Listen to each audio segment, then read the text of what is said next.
Wallahi jamaah sekalian, salawat kepada Nabi Muhammad bukan budaya, bukan kebiasaan, tapi amalan yang sangat manfaat buat keselamatan kita, kebahagiaan kita di dunia maupun di akhirat. Rasulullah sallallahu alaihi wasallam, yuhasibullahu al-'abida laisa bainahu wa bainahu turjuman. Allah akan hisab hamba-hambanya satu demi satu, bersatu dan tidak ada penerjemah. Jadi tidak bagi terjemah, translate. Ya Allah, saya tidak mengerti bahasa Arab, saya tidak mengerti bahasa, ya Allah, gimana ini, saya butuh translate atau benacara supaya bisa bantu saya lulus dari hukum. Tidak ada. Yang hakim Allah, keputusannya Allah, yang menentukan Allah, mahkamah yang dikuasai Allah, hamba di hadapan Allah, saksi semua, tangan saksi, mata saksi, lidah saksi, kaki saksi, buku amal saksi, malaikat saksi. Bagaimana kita mau lari? Ditanya oleh Allah, hei hambaku, ingat enggak di malam itu, di tempat itu, kamu berlakukan dosa itu? Seorang hamba yang masih memiliki iman, dia merasa dan ingat, dan dia merasa malu, dia tunduk kepalanya. Kata Allah, malu ya, malu. Tunduk, ya malu ya Allah, malu, malu. Dan subhanallah, tanda rahmat Allah, ketika Allah bertanya dengan kita, tidak ada orang lain yang bisa lihat. Supaya apa? Supaya hisab kita di antara kita sama Allah tidak terbocor kepada orang lain, supaya tidak malu sama orang lain. Allahu Akbar. Habis kita sudah laku diri, ya Allah, saya ingat dan saya rasa salah dan saya malu. Apa kata Allah? Waktu itu kamu lakukan dosa itu, aku tutupi. Aku tutupi. Tidak ada yang tahu. Kita lakukan dosa ini udah sekian tahun, ada yang tahu enggak? Tidak ada yang tahu. Karena kita lakukan di saat sembunyi. Kata Allah, di saat itu kamu lakukan dan kamu tahu itu dosa, tapi aku tutupi. Supaya kamu jangan menjadi malu di depan keluarga atau di depan sahabat. Aku tutupi. Dan aku sekarang sudah menutupi dosamu di dunia, dan sekarang aku hapuskan dan ampuni dosamu di akhirat. Allahu Akbar. Disitulah terasa anugerah ampunan Allah yang maha kuasa. Dan Allah di saat itu mampu menghukum kita. Dan kalau Allah menghukum kita, Allah tidak pernah menzalimi kita. Justru itu keadilan Allah. Tapi Allah tidak memperlakukan keadilannya, justru yang mendahulukan ampunan dan kasih sayangnya. Habis selesai hisab, harus semua tanpa kecuali liwati neraka jahannam di atas sirat. Sirat yang panjang, yang kejam seperti pedang, yang tipis sampai tidak bisa dilihat oleh mata. Katanya tipisnya seperti, subhanallah, imam bisa jalan di atas rambutnya. Kejam lagi, masuk di atas sirat, terus jalan. Di saat itu ada doa yang ia melamatkan kita sampai menuju surga. Nabi Muhammad sallallahu alaihi wasallam, dia sudah duluan. Kalau Sayyidina Abu Bakar perjalanan di atas sirat disebutkan 100 tahun. Tapi Sayyidina Abu Bakar satu langkah di atas sirat, langkah kedua di depan pintu surga. Dahsyat. Ini Sayyidina Abu Bakar seperti itu. Bagaimana Rasul? Rasul sudah menunggu di depan. Mulai manusia satu persatu jalan di atas sirat. Dan Rasul di saat itu sibuk berdoa, Allahumma sallim sallim, ya Allah selamatkan umatku, ummati ummati, ummati ummati, sampai mereka terselesai. Sampai di situ saja. Sebelum masuk surga ada berita gembira untuk umatnya Nabi Muhammad sallallahu alaihi wasallam. Tidak boleh ada yang masuk surga, harus berjumpa dengan beliau dulu, tatap muka, dan disediain minum yang disebut air Al-Kautsar, dan di situ banyak gelas. Tinggal kita ambil gelas dan minum. Begitu kita mau ambil gelas dan minum, datang Rasul, jangan kamu minum langsung dari tanganku sendiri. Barang siapa yang minum dari tanganku tidak akan haus selama-lamanya. Allahu Akbar. Di situ terasa kemuliaan. Begitu kebahagiaan kita bertemu dengan Nabi Muhammad dan bisa langsung minum dari tangan Nabi Muhammad sallallahu alaihi wasallam. Bukan hanya begitu saja, bahkan Nabi Muhammad memegang tangan kita, mengajak kita masuk. 8 pintu surga. Ada 8 pintu. Rasul bersabda, 1 pintu luasnya seperti antara langit dan bumi. 1 pintu antara langit dan bumi luasnya. Dan kata Rasulullah, di saat itu akan manusia gesa-gesaan untuk masuk surga. Itu tanda apa? Banyak yang akan masuk. Mudah-mudahan kita terhitung dari yang banyak. Begitu ahli surga masuk, kira-kira Rasul berhenti? Ahli surga sudah masuk, sudah aman? Tidak. Rasul balik lagi, keluar dan menuju dari langkah sirat yang pertama, melihat ada enggak ternyata ada di antara umatnya yang tersisa, yang dosanya terlalu banyak, gesa-gesaan di jalan, merangkak di jalan sampai jatuh di dalam neraka. Rasul mana mereka? Masuk ke neraka. Kata Allah subhanahu wa ta'ala melihat keadaan Nabi Muhammad SAW, apa yang dibutuhkan lagi? Kata Rasul, ya Allah, saya tidak akan puas masuk surga sampai hamba-hambamu yang ada di neraka, umatku, diselamatkan. Allah subhanahu wa ta'ala mengizinkan Nabi Muhammad keluarkan dari neraka. Dia keluarkan. Sudah cukup ya Nabi Muhammad? Tidak cukup ya Allah, masih ada lagi. Diambil lagi, dikeluarkan, diambil lagi, dikeluarkan. Artinya dari umat Nabi Muhammad yang masih banyak dosanya, yang masih banyak kelewatannya sama Rasulullah, yang tidak pantas memberi kemuliaan kepada Rasulullah SAW, dapat pula syafaatnya Nabi Muhammad. Yang tidak pernah memberi tanda sayang dan cinta kepada Rasul, dapat rasa sayang dan cinta Nabi Muhammad SAW. Sampai kata malaikat Jibril, demi Allah saya melihat Nabi Muhammad mengambil manusia dari neraka Jahannam, diselamatkan dari siksa dan membawa mereka ke surga. Kata malaikat Jibril, sampai aku kira tidak ada lagi yang tersisa di neraka Jahannam, saking banyaknya yang dikeluarkan oleh Rasul.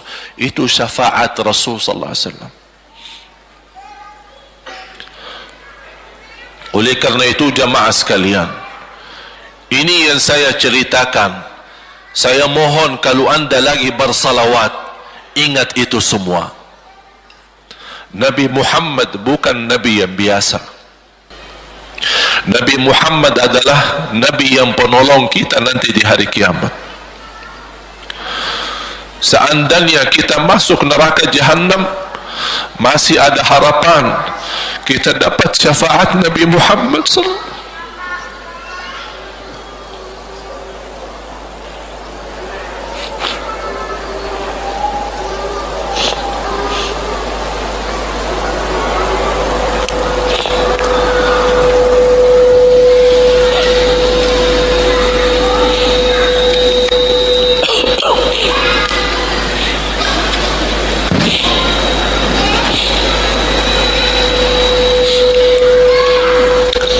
Yang masuk neraka saja dapat syafaat Rasul.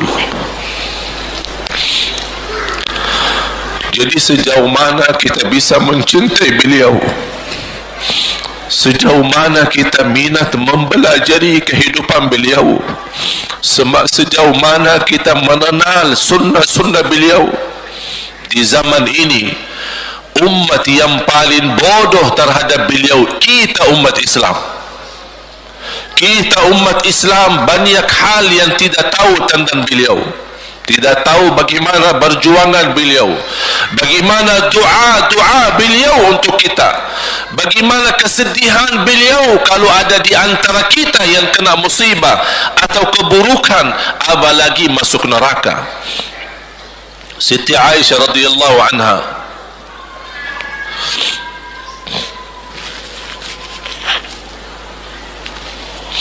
Siti Aisyah radhiyallahu anha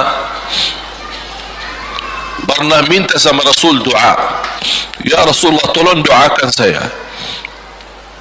Rasul mendoakan, Allahumma ighfir li Aisyah ma taqaddama min dhanbiha wa ma ta'akhkhar, ma qaddamat wa ma akharat, wa ma asarrat wa ma a'lanat. Ya Allah, ampunilah dosa-dosa istriku Aisyah, dosa yang lama, dosa yang baru, dosa yang terang-terangan maupun dosa yang tersembunyi. Siti Aisyah mengaminkan doa Nabi Muhammad dan menangis dan bangga dan senang. Saking senangnya, saking bahagianya, dia tertawa sambil Rasul melihat Siti Aisyah. Senang wahai Aisyah? Apakah kamu senang dengan doaku? Kata Siti Aisyah, bagaimanakah aku tidak senang? Aku justru merasa bahagia dengan doamu untukku ya Rasulullah. Apa kata Rasul? Ketahuilah wahai Aisyah, ketahuilah doaku yang baru ini untukmu, itulah selalu doaku untuk umatku di setiap salat. Itu doa Nabi kita buat kita. Setiap beliau salat mendoakan kita, ya Allah, ampuni dosa umatku, dosa yang lama, dosa yang baru, dosa yang sembunyi, dosa yang terang-terangan. Setiap salat itu doa Nabi kita, Nabi Muhammad SAW, untuk kita semua. Apa yang diminta oleh Rasul? Rasul tidak minta banyak pun dari kita. Salah satu yang diminta oleh Rasul dan memohon, satu itu berbanyak, itu satu-satunya yang Rasul minta banyak. Selain itu Rasul tidak pernah minta banyak. Satu-satunya Rasul minta banyak. Apa? Salawatlah kepadaku, berbanyaklah salawat kepadaku. Mengapa Rasul minta berbanyaklah salawat kepadaku? Kenapa tidak minta amalan yang lain untuk dibanyakkan salawat atau amalan yang lain? Mengapa hanya salawat? Rasul berpesan berbanyaklah salawat kepadaku, karena Rasul tahu dengan kita berbanyak salawat kita akan dijamin dapat syafaat beliau, dan itulah beliau yang diinginkan. Bukan hanya dapat syafaat, bahkan Rasul sendiri bersabda, aqrabukum minni majlisan yaumal qiyamah, yang paling dekat kepadaku hari kiamat, yang paling banyak salawat kepadaku.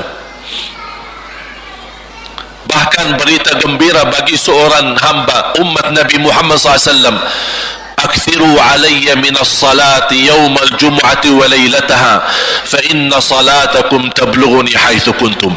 Ini keistimewaan khusus, kelebihan amalan yang utama, bahkan yang terutama di hari Jumaat dan di malam Jumaat. Fokus hanya bersalawat kepada Rasul. Mengapa? Karena Rasul yang berpesan, Rasul yang minta. Rasul berpesan, berbanyaklah salawat kepadaku malam Jumaat dan hari Jumaat. Mengapa ya Rasulullah khusus hari Jumaat dan malam Jumaat? Karena salawat kalian Allah sampaikan kepadaku. Kata guru saya, barang siapa yang ingin Rasul kenal dengan dia, berbanyaklah salawat kepada beliau, karena langsung nama kita akan sampai. Ya Rasulullah, ini salawat bapa dan ibu dari Bandung, kan sampai.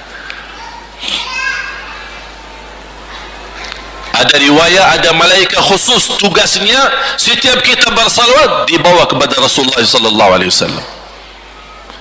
Allahu akbar. Bahkan ada orang bertanya kepada guru saya, Syekh Muhammad Ibn Muhammad Ibn Mukhtar Asy-Syanqiti, dan beliau masih hidup. Subhanallah, ketika di salah satu pertanyaan di majlis ta'lim di Masjid Nabawi, ada orang bertanya, mana yang lebih diutamakan di hari Jumat? Banyak baca Quran atau banyak salawat? Kita milih yang mana? Beliau menjawab dengan jelas, dengan tegas, di hari Jumaat dan malam Jumaat lebih utama banyak salawat daripada banyak baca Quran. Mengapa? Karena kata beliau, karena itulah permintaan Rasul sendiri. Berbanyaklah salawat kepadaku di hari Jumaat dan di malam Jumaat. Dan banyak riwayat yang lain. Kalau saya sebutin manfaat, keutamaan salawat kepada Rasul, lebih daripada 100 manfaat. Menghilangkan kesusahan, memberi kemudahan lunasi hutang, menyembuh penyakit, menjamin ampunan dosa, mendapat 10 rahmat, mendapatkan syafaat Rasul, posisi kita semakin mulia. Setiap kali kita salawat semakin naik darajat kita. Barang siapa yang salawat kepadaku 10 kali, dapat 10 kebaikan, dapat 10 rahmat, dihapus 10 kejahatan, dan naik 10 darajat, dan di akhirat dapat syafaatku. Luar biasa. Hadis yang terakhir, Ubay bin Ka'ab radhiyallahu anhu berkata, ya Rasulullah, aku suka berdoa. Karena salawat, arti salawat adalah doa. Arti salawat, doa. Ya Rasulullah, aku suka berdoa. Berapa dari doaku saya jadikan untukmu? Artinya berapa persen ya? Kalau bahasa kita, berapa persen kira-kira? Kalau misal saya doa 10 menit, berapa menit untuk Rasul, dan yang sisanya buat aku? Contoh, aku kalau berdoa, ya Allah ampuni dosaku, ya Allah murahkan rezeki, sembuhkan penyakit, Allahumma salli ala Muhammad wa ala ali Muhammad.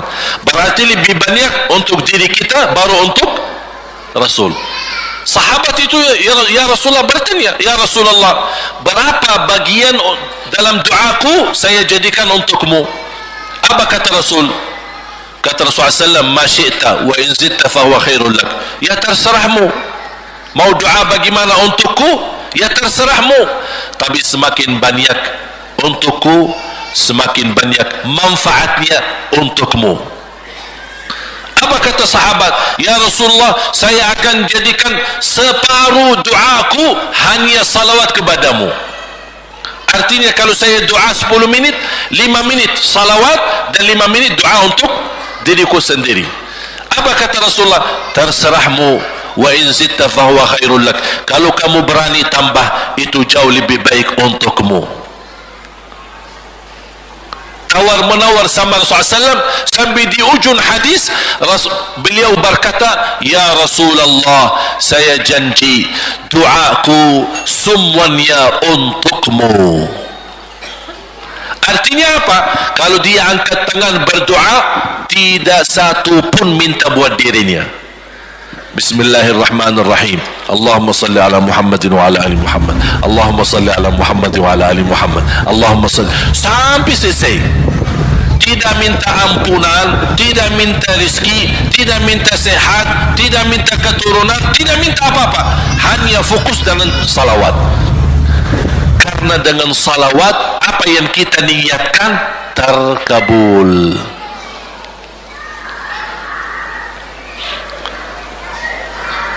Saya dapat dari guru saya, nanti saya akan ceritakan bagaimana cara berdoa. Kata sahabat, ya Rasulullah, saya akan jadikan doaku hanya salawat kepadamu. Apa jawab Rasulullah SAW? Idzan taf'al yukfa hammuk wa yughfaru dhanbuk wa tuqda hajatuk. Kalau kamu lakukan hanya doamu, hanya salawat kepadaku, akan dihilangkan segala kesusahan, diampuni segala dosa, dan dikabulkan segala hajat. Kata ulama, apa yang diharapkan oleh manusia? Hidup di dunia tambah susah dan hidup di akhirat tambah dosa. Betul? Itulah kita dapat dengan salawat kepada Nabi Muhammad SAW. Berdoa, ketika anda berdoa, contohnya seperti ini. Setiap anda berdoa,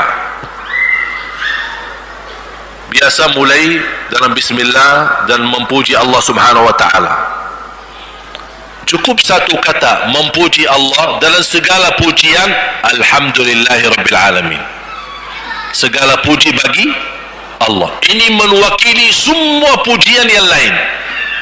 Asmaul husna, segala sifat agung, segala kemuliaan diwakili oleh satu kata, alhamdulillahi rabbil alamin. Kata sederhana, kata tidak terlalu panjang, tapi maknanya sangat luas. Oleh karena itu boleh diulangi berkali-kali, alhamdulillahi rabbil alamin, alhamdulillah, sampai benar-benar merasa di hati. Karena ini ucapan mewakili segala pujian yang kita ingin sampaikan kepada Allah. Karena ada pujian yang kita ingat, ada pujian kata-kata yang kita tidak hafal, dengan alhamdulillahi rabbil alamin mewakili segala pujian kepada Allah Subhanahu wa ta'ala. Kemudian bersalawat, Allahumma salli ala Muhammadin wa ala ali Muhammad kama sallaita ala Ibrahim wa ala ali Ibrahim innaka Hamidum Majid. Silahkan doa, ya Allah, ampunilah dosaku. Allahumma salli ala Muhammadin wa ala ali Muhammad. Ya Allah, sembuhkan penyakitku. Allahumma salli ala Muhammadin wa ala ali Muhammad. Ya Allah, berikan kepada aku anak yang salih salihah. Allahumma salli ala Muhammadin wa ala ali Muhammad. Jadi setiap langkah doa diawali dan diakhiri salawat. Faham? Subhanallah, wallahi dahsyat. Saya tidak bisa cerita apa lagi. Mau cerita apa lagi? Wallahi dahsyat. Saya tidak pernah istiqamah mengamalkan doa seperti ini. Alhamdulillah, selalu terkabul. Bahkan nyata Allah kasih, udah selesai. Wallahi jamaah sekalian, salawat kepada Nabi Muhammad bukan budaya, bukan kebiasaan, tapi amalan yang sangat manfaat buat keselamatan kita, kebahagiaan kita di dunia maupun di akhirat. Bahkan keselamatan buat anak kita, salawat kepada Nabi Muhammad SAW. Terakhir sekali lagi, ketika anda bersalawat, apa yang saya cerita tadi tolong dihadirkan dalam fikiran. Siapa Nabi Muhammad itu? Nabi Muhammad penolong kita di hari kiamat. Nabi Muhammad yang membawa syafaat untuk kita. Nabi Muhammad yang menunggu kita di surga. Nabi Muhammad yang membela kita di saat kita berdiri di hadapan Allah. Nabi Muhammad yang akan membantu mendoakan kita saat jalan di atas sirat. Nabi Muhammad yang mendampingi kita nanti ketika kita minum dari air Al-Kautsar. Nabi Muhammad yang menemani kita masuk ke dalam surga. Nabi Muhammad yang tidak pernah lupa sama kita. Makanya ketika anda bersalawat dan membawa perasaan dan membawa penghayatan ini, InsyaAllah jemaah sekalian akan terasa, ya Allah, ternyata indahnya salawat kepada Rasul, karena sudah kontak di hati. Apalagi kalau anda begitu salawat dan salam, Rasul jawab kita, Waalaikumsalam ibu. Tapi cuma kita tidak dengar. Dia dengar salawat kita, dia dengar salam kita, tapi kita tidak mendengar jawab beliau. Allahu Akbar. Wallahi kalau bisa kita rasakan, wallahi ibu bapak akan sendiri menangis tanpa merasa. Sendiri, kok tiba-tiba nangis, kok tiba-tiba kok tidak bisa tahan diri.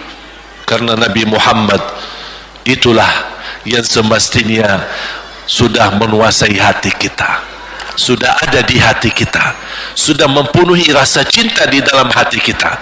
Makanya kata Rasulullah, tidak sempurna iman seorang sampai dia mencintaiku lebih dari ibunya, lebih dari bapaknya, lebih dari anaknya, lebih dari hartanya, bahkan lebih dari dirinya sendiri. Baru sempurna imannya. Bagaimana kita bisa mencapai kesempurnaan iman seperti ini? InsyaAllah dengan bersalawat, dengan membawa perasaan, membawa kehadiran cerita-cerita yang sama-sama kita belajari, baru akan terasa di dalam hati posisi Nabi Muhammad akan semakin besar, semakin mulia di hati kita.